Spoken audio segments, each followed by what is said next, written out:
नमस्कार। सुन लो यूपीएससी की इस खास पेशकश में आपका स्वागत है। आज हम इतिहास के एक ऐसे पन्ने को खोल रहे हैं जो भारत की विविधता और उसकी जटिलताओं को समझने के लिए बहुत जरूरी है। जी हाँ, आज हम बात करेंगे औपनिवेशवाद के दौरान जनजातियों के अध्ययन पर। ये सिर्फ एक अकादमिक विषय नहीं है, बल्कि इसने नीतियों को गढ़ा, पहचानों को प्रभावित किया और आज भी इसकी गूंज सुनाई देती है। बिल्कुल।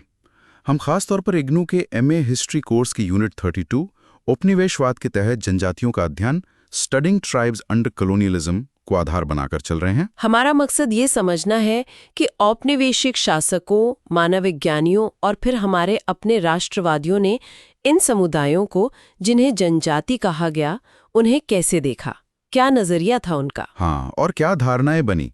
क्या उन्हें पिछड़ा मानकर सभ्य बनाने की एक कोशिश थी, या फिर उनकी जो खास संस्कृति थी उसे बचाने के नाम पर उन्हें समाज की मुख्य धारा से अलग रखने का विचार ज्यादा प्रभावी रहा। यही दो मुख्य बिंदु हैं।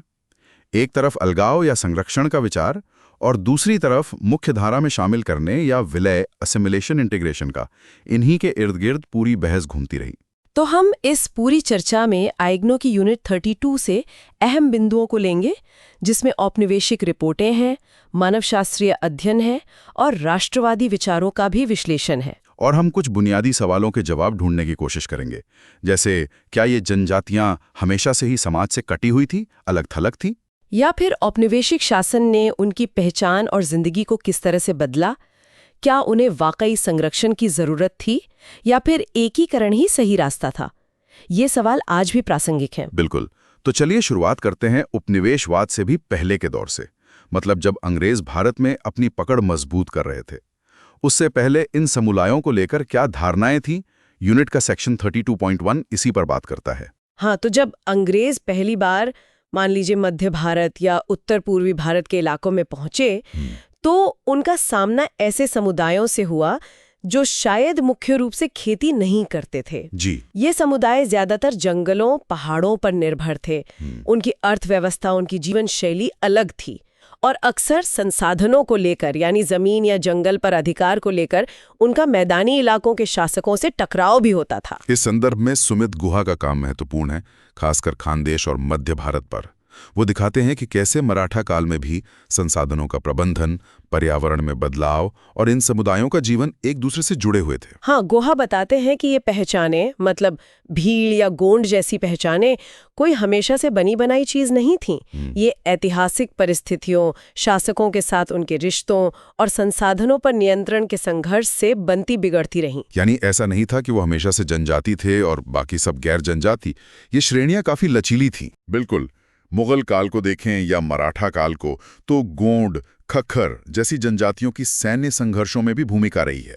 चेतन सिंह का अध्ययन है पंजाब के पहाड़ी क्षेत्रों पर।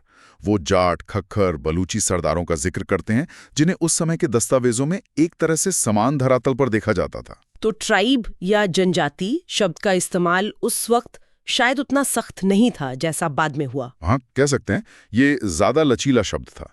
जैसे अकबरनामा में कुछ समुदायों का जिक्र जंगलों में रहने वाले नग्न लोग के तौर पर मिलता है।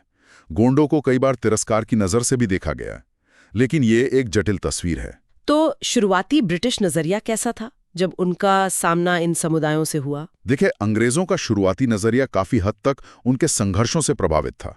जैसे गोंडों के बारे में शुरुआती रिपोर्ट्स उन्हें ऊबड़ खाबड़ पहाड़ियों के स्वामी बताती हैं, लेकिन साथ ही उन्हें थोड़ा अराजक, नियंत्रण से बाहर मानती हैं। और नागाओं के बारे में? नागाओं के बारे में जो शुरुआती रिपोर्ट्स हैं, उनमें दास व्यापार और आसपास के मैदानी इलाकों के रैयतों पर हमले जैसी बातें मिलती हैं। तो अंग्रेजों ने शुरू से ही एक तरह का सभ्य बनाने का कर्तव्य महसूस किया। उन्हें लगा कि इन जंगली लोगों को सभ्य बनाना उनका काम है। तो ये हो गई उपनिवेश पूर्व और शुरुआती औपनिवेशिक धारणाएं। अब आते हैं सेक्शन 32.2 पर, जनजातियां और औपनिवेशिक शासक। यहाँ चीजें कैसे बदलीं? यहाँ सबसे बड़ा बदलाव आया भूमि बंदोबस्त के साथ। चाहे वो बंगाल का स्थायी बंदोबस्त हो या मद्रास और मध्य प्रांत का रैयतवाड़ी सिस्टम। इन व्यवस्थाओं का जनजातीय समुदायों पर क्या असर पड़ा? ये व्यवस्थाएं मूल रूप से कृषि समाज और निजी संपत्ति के विचार पर आधारित थीं। अंग्रेजों के लिए प्रगति का मतलब था स्थायी खेती और राजस्व। जो समुदाय इस मॉडल में फिट नहीं होते थे उन्हें पिछड़ा माना गया। और यहीं से वो विकासवादी दृष्टिकोण आया जिसका जिक्र यूनिट में है। जी, अंग्रेज मानव विज्ञानियों और प्रशासकों ने एक सिद्धांत गढ़ा कि जनजातियां भारत की आदिवासी यानी मूल निवासी हैं, जो मैदानी इलाकों के आप्रवासी हिंदुओं से नस्लीय और सांस्कृतिक रूप से बिल्कुल अलग हैं। ये विचार तो काफी प्रभावशाली रहा होगा। हाँ बिल्कुल, मध्य प्रांत की एथनोलॉजिकल कमेटी की रिपोर्ट में ये साफ दिखता है। और ये विचार अंग्रेजों के लिए राजनीतिक रूप से भी काफी सुविधाजनक था। इससे उन्हें उपजाऊ मैदानी इलाकों पर अपना दावा मजबूत करने में मदद मिली, ये कहकर कि यहाँ के हिंदू तो बाद में आए हैं, असली मालिक तो ये आदिवासी हैं जो अब जंगलों पहाड़ों तक सिमट गए हैं। और फिर इनके बारे में स्टीरियोटाइप भी बढ़े गए। बहुत सारे, जैसे उन्हें डरपोक, शर्मीला, दुनिया से कटा हुआ बताया गया। लेकिन साथ ही ये भी कहा गया कि बाहरी लोगों से, खासकर मैदानों के लोगों से, ये नफरत करते हैं। ब्रिग्स या फोसाई जैसे लेखकों ने बैगा जनजाति के बारे में कुछ ऐसा ही लिखा। उन्हें नोबल सैवेज की तरह भी देखा गया, जो प्रकृति के करीब हैं लेकिन सभ्य नहीं हैं। और सभ्यता का पैमाना क्या था अंग्रेजों के लिए? मुख्य रूप से दो चीजें थीं। एक, हिंदू समाज के तौर तरीकों को अपनाना, उनकी सामाजिक संरचना में शामिल होना, और दूसरा आर्थिक प्रगति, जिसका मतलब था हल चलाकर स्थायी खेती करना। यानी झूम खेती, जिसे बेवर या पोंडा या धैया जैसे अलग अलग नामों से जाना जाता है, उसे पिछड़ा माना गया। हाँ बिल्कुल, झूम खेती को न सिर्फ पिछड़ा और आलसीपन का प्रतीक माना गया, बल्कि उसे जंगल के लिए विनाशकारी भी बताया गया।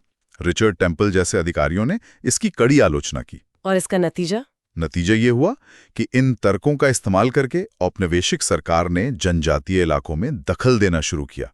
भूमि पर नियंत्रण, जंगलों पर नियंत्रण, इन सबको सही ठहराने के लिए ये कहा गया कि ये समुदाय अपनी जमीन और जंगलों का सही इस्तेमाल नहीं कर रहे हैं, इसलिए सरकार का हस्तक्षेप जरूरी है। वन कानून, फॉरेस्ट एक्ट्स इसी सोच का नतीजा थे। ये तो एक तरह से उनकी पूरी जीवन शैली पर हमला था। इसका विरोध भी हुआ होगा।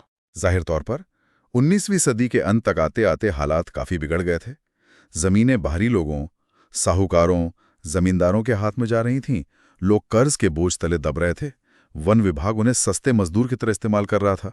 और इसी पृष्ठभूमि में बड़े बड़े विद्रोह हुए। जी, बिरसा मुंडा का उलगुलान, गुडेम रामपा विद्रोह, संथाल हूल, ये सब इसी शोषण और बाहरी दखल के खिलाफ हुए थे। इन विद्रोहों ने अंग्रेजी हुकूमत को हिलाकर रख दिया। क्या इन विद्रोहों का कोई असर हुआ नीतियों पर? कुछ हद तक हुआ। जैसे बैरा जनजाति के मामले में जब उन्होंने प्रतिबंधों के खिलाफ एक तरह का पलायन या सत्याग्रह किया, तो अंग्रेजों को उनसे बातचीत करनी पड़ी और कुछ सीमित इलाकों में उन्हें झूम खेती, बेवर करने की इजाजत देनी पड़ी, जिसे बैगा चक कहा गया। अच्छा, और इसी दौर में यानी 20वीं सदी की शुरुआत में जनजातियों को देखने का एक नया नजरिया भी उभर रहा था, जिसे यूनिट में रोमांटिकवाद और जनजातीय संरक्षण, रोमांटिसिज्म एंड ट्राइबल प्रोटेक्शन कहा गया है।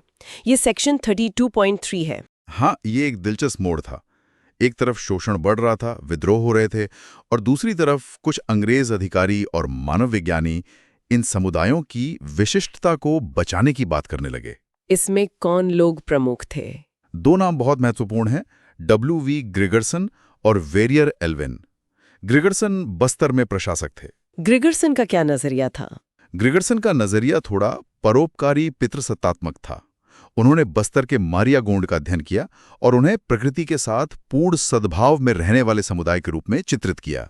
उन्होंने उनकी झूम खेती, जिसे वहां पेंडा कहते हैं, उसके बारे में क्या कहा? क्या वो भी उसे विनाशकारी मानते थे? नहीं, बिल्कुल नहीं। ग्रिगरसन ने तर्क दिया कि मारिया गोंड की पेंडा खेती असल में एक चक्रीय प्रणाली, रोटेशन सिस्टम पर आधारित है, जो जंगल को नष्ट नहीं करती बल्कि उसका प्रबंधन करती है। उन्होंने कहा कि असली समस्या बाहरी हस्तक्षेप और शोषण है। तो उन्होंने समाधान क्या सुझाया? ग्रिगरसन ने एक तरह के आर्थिक लोकतंत्र की बात की, मतलब भूमि का स्वामित्व समुदाय के पास रहे, वो कर्ज और बाहरी शोषण से मुक्त हों। उन्होंने बस्तर के लोगों की तुलना अफ्रीकी जनजातियों से की और कहा कि उन्हें बाहरी दुनिया के बुरे प्रभावों से बचाने के लिए एक हितैषी निरंकुशता, बेनेवोलेंट ऑटोक्रेसी के तहत संरक्षित क्षेत्र, रिजर्व्ड एरिया बना देना चाहिए। ये तो काफी मजबूत सुझाव था। और वेरियर एल्विन, उनका क्या योगदान था? वेरियर एल्विन तो और भी ज्यादा प्रभावशाली साबित हुए। वो एक मिशनरी के तौर पर भारत आए थे, लेकिन बाद में उन्होंने मानव शास्त्र को अपनाया। उनका नजरिया ग्रिगरसन से भी ज्यादा रोमांटिक था। रोमांटिक किस मायने में? एल्विन आदिम जीवन को न सिर्फ सरल और सुखी मानते थे, बल्कि उसे नैतिक रूप से आधुनिक औद्योगिक समाज से बेहतर भी समझते थे। उन्होंने गोंड और बैगा जनजातियों के बीच काफी समय बिताया। उनकी किताबों के नाम ही देखिए, Maria murder and suicide, the Baiga, the Muria and their ghotul. उन्होंने लिखा कि जो जनजाति नाचती है वो मरती नहीं। A tribe that dances does not die। वाह, ये तो काफी काव्यात्मक है। जी, उन्होंने जनजातीय जीवन को मीठा जंगल, खुशी और चंदन का जंगल कहा। वो आधुनिक समाज की जटिलताओं, उसके पाखंड की कड़ी आलोचना करते थे। तो क्या वो भी उन्हें अलग थलग रखने के पक्ष में थे? हाँ, लेकिन थोड़े अलग तर्क के साथ। एल्विन को डर था कि बाहरी दुनिया, खासकर हिंदू समाज और बाजार की ताकतों के संपर्क में आने से इन जनजातियों की संस्कृति नष्ट हो जाएगी, उनका नैतिक पतन हो जाएगा। इसलिए उन्होंने एक तरह के अस्थायी आंशिक संरक्षण, टेम्पररी पार्शियल एक्सक्लूजन की वकालत की। मतलब एक नेशनल पार्क जैसा मॉडल, जैसा कि यूनिट में कहा गया है। हाँ, कुछ वैसा ही। उनका विचार था कि कुछ समय के लिए इन इलाकों को बाहरी हस्तक्षेप से बचाया जाए, ताकि वो अपनी पहचान बनाए रख सकें। और उनके विचारों का असर भी हुआ। मिस्टर वाइली जैसे बॉम्बे के गवर्नर ने उनके विचारों का समर्थन किया। भारत सरकार अधिनियम 1935, गवर्नमेंट ऑफ इंडिया एक्ट 1935 में जो एक्सक्लूडेड और पार्शियली एक्सक्लूडेड एरियाज बनाए गए, उस पर कहीं ना कहीं एल्विन और ग्रेगरसन जैसे लोगों के विचारों का प्रभाव था। लेकिन क्या ये संरक्षणवादी नजरिया निर्विवाद था? नहीं, बिल्कुल नहीं। इसकी आलोचना भी हुई, खासकर राष्ट्रवादियों की तरफ से। लेकिन उससे पहले ये समझना जरूरी है कि एल्विन और ग्रेगरसन के विचारों का बाद के मानव विज्ञानियों और एक्टिविस्ट्स पर भी गहरा असर पड़ा। जैसे रामचंद्र गुहा जैसे विद्वानों ने बाद में एल्विन के काम को सराहा भी और उसकी आलोचना भी की। 1970 और 80 के दशक में जो एक नजरिया उभरा, जो जनजातियों को आत्मनिर्भर और प्रकृति के साथ सद्भाव में रहने वाला मानता था, उस पर एल्विन की छाप दिखती है। और पर्यावरण इतिहास, एनवायरमेंटल हिस्ट्री के बारे में क्या? हाँ, 80 और 90 के दशक में जो पर्यावरण इतिहास लेखन शुरू हुआ, जैसे गुहा और माधव गाडगिल का काम, उसमें भी जनजातियों के पारिस्थितिक विवेक, इकोलॉजिकल प्रूडेंस और उनके खास पारिस्थितिक नीचे, इकोलॉजिकल नीशेज की बात की गई। हालांकि बाद में नंदिनी सुंदर और अजय स्कारिया जैसे विद्वानों ने इस विचार की आलोचना भी की। उन्होंने क्या कहा? उन्होंने कहा कि रोमांटिक तस्वीर थोड़ी ज्यादा सरल है।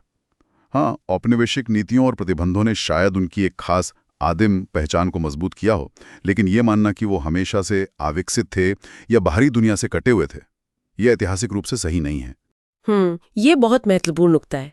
यानी आदिम पहचान भी कहीं न कहीं एक निर्मित पहचान थी, जो औपनिवेशिक नीतियों के जवाब में और ज्यादा पुख्ता हुई। बिल्कुल। अब आते हैं चौथे और आखिरी मुख्य भाग पर, सेक्शन 32.4, जनजाति और राष्ट्रवादी, ट्राइबल्स एंड द नेशनलिस्ट्स। हाँ, क्योंकि अभी तक हमने औपनिवेशिक शासकों और मानव विज्ञानियों के नजरिए देखे। अब देखते हैं कि भारतीय राष्ट्रवादी आंदोलन इस मुद्दे को कैसे देख रहा था। देखिए, 1930 और 40 के दशक में राष्ट्रवादी नेता और विचारक एल्विन और ग्रेगरसन जैसे लोगों के अलगाववादी, आइसोलेशनिस्ट और संरक्षणवादी, प्रोटेक्शनिस्ट विचारों के बहुत आलोचक थे। क्यों? उन्हें इसमें क्या आपत्ति थी? उन्हें लगता था कि ये अंग्रेजों की फूट डालो और राज करो, डिवाइड एंड रूल की नीति का ही एक हिस्सा है। वो नहीं चाहते थे कि भारत के भीतर ही कुछ समुदायों को अलग थलग कर दिया जाए। वो मानते थे कि जनजाति और गैर जनजाति किसानों के बीच का रिश्ता हमेशा शोषक नहीं रहा है, जैसा कि कुछ मानव विज्ञानी चित्रित कर रहे थे। तो कांग्रेस का मुख्य तर्क क्या था? कांग्रेस के तर्कों के दो मुख्य आधार थे। पहला, राजनीतिक। उन्हें साम्राज्यवाद का विरोध करना था और एक एकीकृत भारतीय पहचान बनानी थी। अलगाववाद इस एकता के खिलाफ जाता था। और दूसरा आधार सामाजिक और मानवशास्त्रीय था। वो उन आधारों को ही खारिज करना चाहते थे जिन पर ये बहिष्करण नीतियां, एक्सक्लूशन पॉलिसीज टिकी थीं। उनका मानना था कि जनजातियों का भविष्य शेष भारत की प्रगति और विकास के साथ जुड़ा हुआ है। उन्हें अलग रखकर उनका भला नहीं हो सकता। क्या वो मानव विज्ञान के प्रति भी शंकालु थे? हाँ, काफी हद तक। कुछ राष्ट्रवादी नेताओं जैसे MS एनी या NM जोशी ने मानव विज्ञान को औपनिवेशिक हितों को साधने वाले विषय के रूप में देखा और उसकी अवमानना की। उन्हें लगता था कि ये मानव विज्ञानी जनजातियों को अजूबा बनाकर पेश कर रहे हैं। इस राष्ट्रवादी दृष्टिकोण में GS घुरे का नाम बहुत प्रमुखता से लिया जाता है। उनका क्या कहना था? जी, घुरे एक समाजशास्त्री थे। और उनका काम बहुत प्रभावशाली रहा। उनकी किताब थी the aborigines so called and their future. इसमें उन्होंने बहुत मजबूती से तर्क दिया कि जिन्हें आदिवासी कहा जा रहा है वो लंबे समय से हिंदू समाज का ही एक अभिन्न अंग रहे हैं। अभिन्न अंग मतलब वो उन्हें अलग मानते ही नहीं थे? हाँ, उन्होंने उन्हें अलग नस्लीय या सांस्कृतिक समूह मानने से इनकार कर दिया। उन्होंने उन्हें पिछड़े हिंदू कहा। पिछड़े हिंदू, ये शब्द तो आज काफी विवादास्पद लगेगा। हाँ बिल्कुल, लेकिन घुरे के तर्क के पीछे एक सोच थी। उनका मानना था कि जनजातियों का धीरे धीरे हिंदू समाज के रीति रिवाजों और मूल्यों को अपनाना, जिसे वो हिंदूकरण कहते थे, एक स्वाभाविक ऐतिहासिक प्रक्रिया है और इससे उनका नैतिक और आर्थिक भलाई होगा। तो उनके लिए ये अलगाव या बहिष्करण क्या था? घुरे के लिए ये एक राजनीतिक बयानबाजी थी जिसका कोई समाजशास्त्रीय या ऐतिहासिक आधार नहीं था। वो मानते थे कि अंग्रेज और कुछ मानव विज्ञानी जानबूझकर उन्हें अलग दिखा रहे हैं। क्या और भी राष्ट्रवादी विचारक थे जिनका नजरिया घुरे जैसा था? निर्मल कुमार बोस, जो खुद एक मानव विज्ञानी थे और गांधी जी के करीबी भी, उन्होंने भी कुछ ऐसी ही बात कही। उन्होंने जनजातीय विलय की हिंदू पद्धति, Hindu method of tribal absorption का सिद्धांत दिया। ये क्या था? बोस का कहना था कि हिंदू समाज ऐतिहासिक रूप से जनजातीय समूहों को अपने अंदर समाहित करता आया है, उन्हें जाति व्यवस्था में एक जगह देकर और अक्सर किसी खास व्यवसाय या शिल्प में एकाधिकार, मोनोपोली की गारंटी देकर। तो ये एक तरह की सहिजीकरण की प्रक्रिया थी। लेकिन क्या सभी राष्ट्रवादी सिर्फ विलय या हिंदुईकरण की ही बात कर रहे थे? क्या शोषण से बचाने की कोई चिंता नहीं थी? नहीं, ऐसा नहीं है। एवी ठक्कर, जिन्हें ठक्कर बाबा के नाम से भी जाना जाता है, वो एक प्रमुख गांधीवादी सामाजिक कार्यकर्ता थे जिन्होंने जनजातीय समुदायों के बीच बहुत काम किया। उनका क्या नजरिया था? ठक्कर एक मजबूत राष्ट्रवादी थे और भारत की एकता पर जोर देते थे। वो आदिवासियों को मिट्टी के मूल पुत्र, original sons of the soil मानते थे। वो अलगाववाद के सख्त खिलाफ थे और आत्मसात असिमिलेशन की नीति का समर्थन करते थे। लेकिन इसमें कोई लेकिन भी था। हाँ, लेकिन वो साथ ही ये भी मानते थे कि इन समुदायों को बाहरी शोषण, खासकर साहूकारों और जमींदारों के शोषण से बचाने की सख्त जरूरत है। इसलिए वो चाहते थे कि उनके लिए विशेष सुरक्षा कानून बनाए जाएं।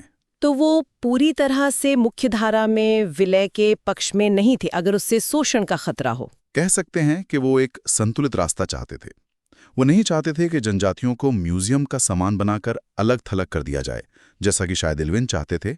लेकिन वो ये भी नहीं चाहते थे कि उन्हें बिना किसी सुरक्षा कवच के मुख्यधारा की क्रूर प्रतिस्पर्धा में झोंक दिया जाए। ये तो काफी व्यवहारिक नजरिया लगता है। जी, तो आप देख सकते हैं कि राष्ट्रवादियों के बीच भी विलय या एकीकरण के तरीकों को लेकर मतभेद थे, लेकिन मूल बात यह थी कि वो अलगाववाद के खिलाफ थे और जनजातियों को बृहत्तर भारतीय समाज का हिस्सा मानते थे। इन राष्ट्रवादी विचारों का आजादी के बाद क्या प्रभाव पड़ा? इनका काफी गहरा प्रभाव पड़ा। आजादी के बाद जो नीतियां बनी, उनमें कहीं ना कहीं ये एकीकरणवादी सोच हावी रही। आंद्रे बेतेई या रामचंद्र गुहा जैसे उत्तर औपनिवेशिक लेखकों ने बाद में आदिवासी या ट्राइब जैसी श्रेणियों की वैधता पर ही सवाल उठाया, ये तर्क देते हुए कि ये औपनिवेशिक काल की उपज है और भारतीय समाज की जटिलता को सही ढंग से नहीं दर्शाती। तो ये पूरी चर्चा हमें कहाँ लाकर खड़ा करती है? अगर हम मुख्य निष्कर्षों की टेकअवेज की बात करें, देखिए, इस पूरी बहस से कुछ मोटी बातें निकल कर आती हैं। सबसे पहली और सबसे अहम बात यह है कि जनजातियों को समझने के दो मुख्य और काफी हद तक विपरीत नजरिए उभरे। कौन से दो नजरिए?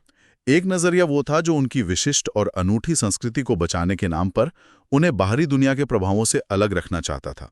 यह संरक्षणवादी या रोमांटिक नजरिया था, जिसके प्रमुख प्रस्तावक वेरियर एल्विन और कुछ हद तक W.V. ग्रिग्सन थे। और दूसरा नजरिया वो था जो उन्हें मुख्यधारा भारतीय समाज, खासकर हिंदू समाज का हिस्सा मानता था और उन्हें उसी में एकीकृत या विलीन करना चाहता था। ये राष्ट्रवादी नजरिया था जिसके पैरोकार G.S. घुरे, N.K. बोस और A.V. ठक्कर जैसे लोग थे।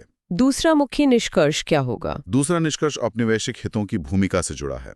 अंग्रेजों की शुरुआती धारणाएं संघर्ष और उनके अपने सभ्य बनाने के मिशन से प्रभावित थीं। बाद में जब उन्हें प्रशासन चलाना था, जमीन पर नियंत्रण करना था, राजस्व वसूलना था, तो उन्होंने जनजातियों को आदिम, पिछड़ा और मुख्य समाज से अलग के रूप में चित्रित किया।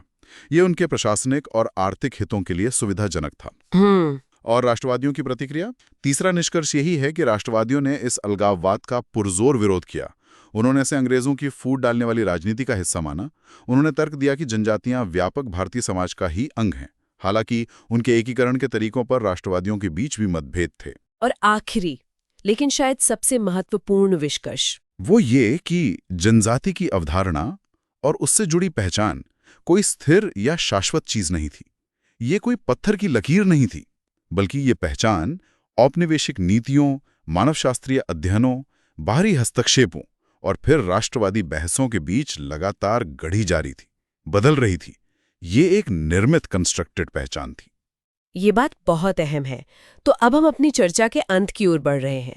आज हमने देखा कि कैसे उपनिवेशवाद के दौर में जनजाति की श्रेणी बनी, कैसे उसे लेकर अलग अलग नजरिए विकसित हुए, संरक्षणवाद बनाम एकीकरण। जी, और कैसे इन नजरियों के पीछे अलग अलग हित, अलग अलग विश्व दृष्टिकोण काम कर रहे थे।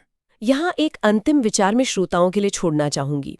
ये सोचना बहुत जरूरी है कि ये जो श्रेणियां उस दौर में बनी, आदिम, पिछड़ा, अलग, संरक्षण के योग्य या फिर पिछड़े हिंदू, और उनसे जुड़ी जो धारणाएं विकसित हुईं, वो आज भी, आज़ादी के इतने दशकों बाद भी, हमारी सोच, हमारी नीतियों और हमारे आपसी व्यवहार को किस हद तक प्रभावित करती हैं। बिल्कुल।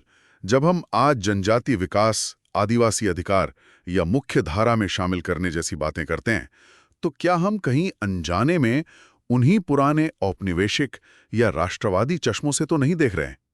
क्या हम उन समुदायों की अपनी आवाज, उनकी बदलती हुई आकांक्षाओं और उनकी अपनी परिभाषाओं को पर्याप्त जगह दे पा रहे हैं? ये सवाल विचार करने योग्य हैं। खैर, इस गहरी और विस्तृत चर्चा पर आपके क्या विचार हैं? क्या आप किसी खास बिंदु से सहमत या असहमत हैं? हमें नीचे टिप्पणी अनुभाग में जरूर बताएं। और अगर आपको ये विश्लेषण IGNO यूनिट 32 का ये गहन अध्ययन UPSC की तैयारी में या भारत के सामाजिक ताने बाने को और बेहतर ढंग से समझने में मददगार लगा हो, तो इसे दोबारा जरूर सुनें।